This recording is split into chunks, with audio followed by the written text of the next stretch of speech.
In today's video, I'm gonna be showing you how to use restream without showing your face. So you were asking about using restream without a faceless account, meaning you want to live stream without showing your face or personal identity.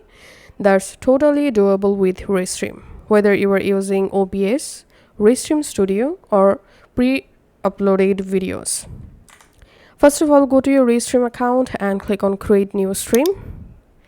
And here you can select video playlist for pre-recorded video, and for OBS, Zoom, or Streamlabs you can select encoder, or you can just select Restream Studio. And I'm clicking on Enter Studio. Okay, now once you are in your live or meeting, just click on this camera icon and make sure you have turned off the camera.